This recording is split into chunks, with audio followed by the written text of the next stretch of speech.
Welcome to Focus Today. I'm your host, Perry Atkinson, and I am delighted to have back on the show with us today a very good friend and a guy that I have really come to respect and appreciate his work, because he literally keeps us informed from all over the world on how various believers are suffering for their faith and the persecuted church around the world, not to mention the fact that his own personal stories of interviews from incredible people are amazing. And we are talking about our good friend Dan, who heads up ASSIST News. And well, how you doing, my friend? Doing amazing. I'm just thinking how extraordinary this is. I'm here in California, that you're there in Oregon, and we're able to talk like this. You know, the technology today just blows my mind. I'm just getting used to indoor plumbing and electricity. Well, Dan Whitting, you are quite an institution of your own. I don't know, how long have you been in news reporting?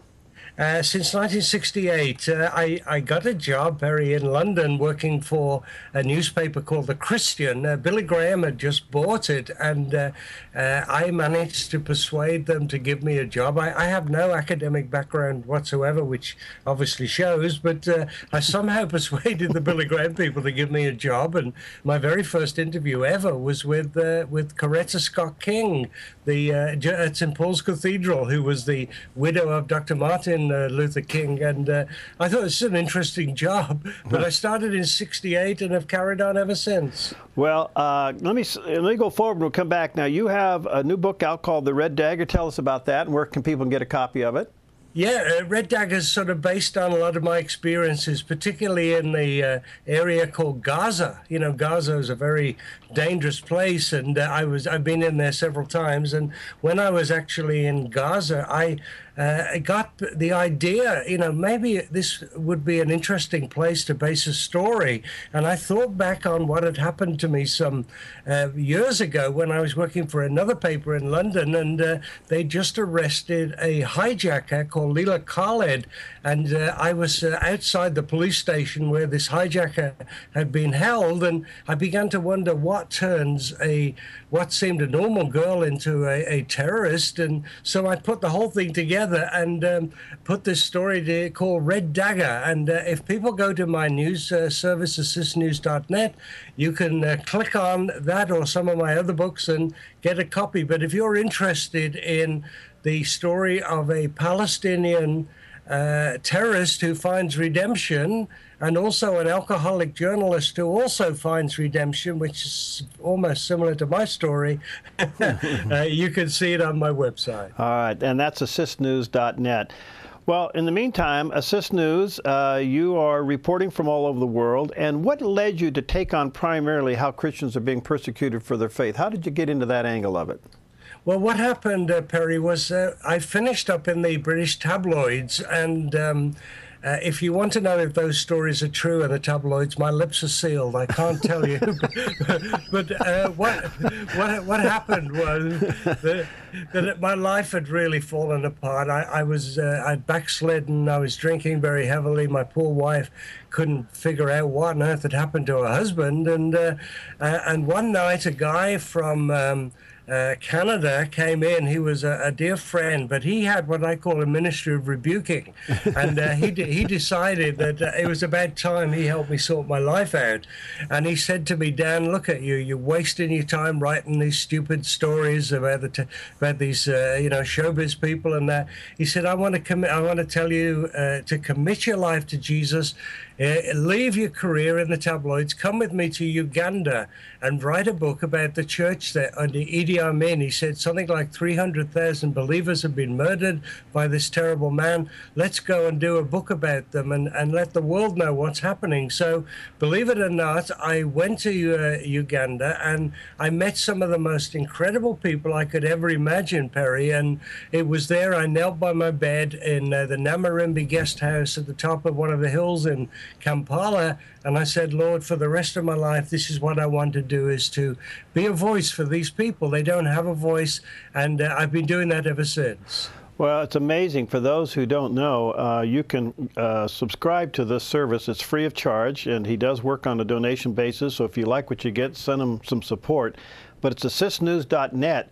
And you put out anywhere from 6 to 14 emails a day from all over the world. I don't know where you get all your correspondence, but it's amazing some of the stories you get.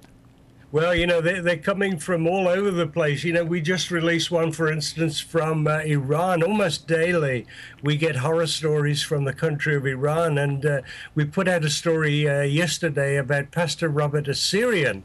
Now, yes. He's an Assemblies of God leader in Iran. He was arrested on the 21st of May. He was right in the middle of a church service when the secret police, who weren't that secret, they came into the church and they arrested him and put him in prison. And then they also have shut down the main Assemblies of God church in Tehran. The people have been told not to come. If they try and come, they'll be arrested. And they are now cracking down, Perry, on all Farsi-speaking churches. Farsi is the language of Iran. And so if you want to meet and have your services in that language, which is really the old Persian language, you're going to get arrested. And so they've shown as an illustration that they're going to shut down, or they have shut down the main Assemblies of God church, and now they're going after every church they can possibly get hold of that speak in that language, because they fear that Christians are going to evangelize their Muslim people, and they're going to mass convert to Christianity. And, that's the last thing they want in that country. The last thing they need is some freedom. Right. What happens to the fruit of this work? I mean, obviously they're being persecuted, but the fruit of it is conversions. And some Iranians, Muslims are now converting to Christianity. What happens when they get caught for their conversion? Well, it's a crime punishable by death. It's a very dangerous situation for anyone in an Islamic country to convert and publicly talk about it. And for instance, in Pakistan, extremely terrible stuff has been going on for people that convert to Christianity. But, we've got another case there in Iran, Pastor Saeed Abedini, and he is a U.S. citizen.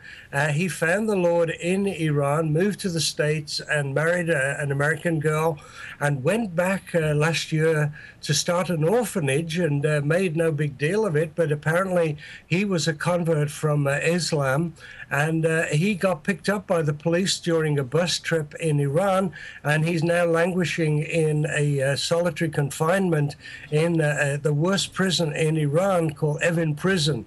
And so yet he's very dangerous. So you can be executed, you can be put in prison for a long time, and yet many of these people are willing to risk that, Perry. They're astonishing.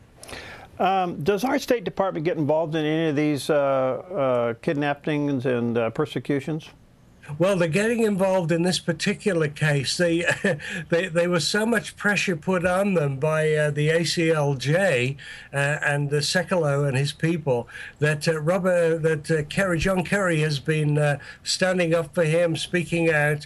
The big problem is that we have no political connections with Iran, and I believe Sweden takes care of all, diplomatic relations. So even though we protest and kick up a fuss about a U.S. citizen being in prison like this, we don't have any real way of getting the message to them except through the Swedes. And also, they don't seem to care what we say anyway. They're an appalling regime there. And so I think the only weapon we can have is to pray for the believers there, particularly this Pastor Asseriyan and also Saeed Abedini. Dan, as you get reports in from all over the world, how would you look at the world? Where are the hot spots for Christian persecution? Well, I think Iran, Egypt, and Pakistan are the worst ones. The tragedy of Egypt, Perry, is that many of the believers there, and let me explain, a lot of the Christians in Egypt are what they call Coptic Christians. These are the original, they're Orthodox believers, they wear the black outfit and everything. But they stood side by side with their Muslim friends in Tahrir Square in Egypt and stood up for the, for the people there to get rid of the then tyrannical leader. And then we found in his place, we've got this man Morsi, who's even worse. And now churches are getting getting burned. Christians are getting shot. It's absolutely appalling what's going on in Egypt.